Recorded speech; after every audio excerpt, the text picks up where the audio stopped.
Magandang hapon. Ako pala si Julius, 25 years old. Katulad nyo lang din ako 3 years ago. So, 3 years pala ako sa Korea. So, mabibigay ko lang na advice, siyempre sa mga pagawan. Ready nyo yung hanggang mal nyo. Siyempre, alam ko yung iba dyan, hindi na nag-aaral pagkatapos pumasa sa exam. Hindi na nag-aaral. Yung iba naman na nag-aaral, mas ready kayo. Siyempre, yung pagsasalita, yung pinaka-number 1 language barrier, pinaka-problema dyan sa Korea. Yung iba dyan, napapagalitan, nasisigawan, minumura ng mga amo kasi di makaintindi. O, nag-lead yun sa siyempre, nadidepress sila, na-stress sila sa mga trabaho ng Koreano. Dagdagan mo pa ng ibang mga trabaho Pinoy doon na iba din yung gali. So, hindi ko naman nila lahat, pero may mga ganun talaga. So, tatagan nyo lang yung loob nyo pagdating nyo doon. Siyempre, sa mga unang araw, linggo, buwan, nag-a-adjust kayo, ilang buwan, siguro mga year, hindi pa nga kaya eh. Iba, nahihirapan talaga. So, yun, tatagan nyo yung loob nyo, upang hinaan, alagaan yung kalusugan nyo. Pagka may problema kayo, huwag kayong mayang humingi ng tulong sa mga Pilipino nandun, mga Filipino community. Yan, yung sa mga simbahan, alagaan nyo yung mental health nyo. Siyempre, maghanap kayo ng simbahan kung anong religion nyo, iglesia o katoliko, may mga Muslim dyan, o mga Christian. Siyempre, sa may advice ko.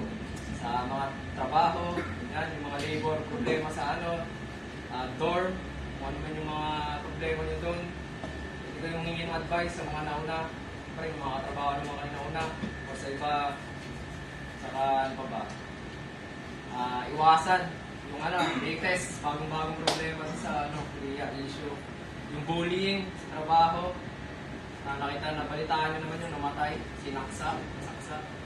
So, kayo naman yung kayo naman lagi mga bagong nabibiktima ng gano'n. Mga datihan mga gano'ng Pero syempre, may mga baguhan din na may problema, kaya sila napapaaway. So, stay humble lang pagdating doon. Kasi ako, ganun eh. Hindi ko alam yung gagawin ko eh. May ganung ugali rin ng katrabaho. So, mabaan ng pasensya.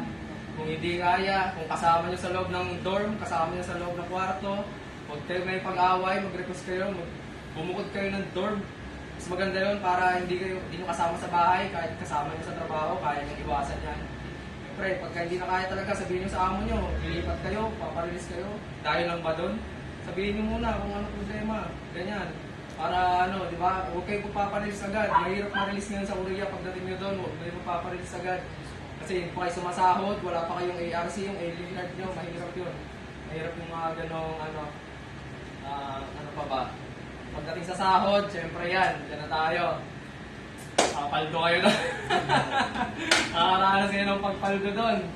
Ilang syempre, malinis na yung 100 pag may overtime kayo. So yun, sana huwag magbabago yung ugali pagdating sa pera.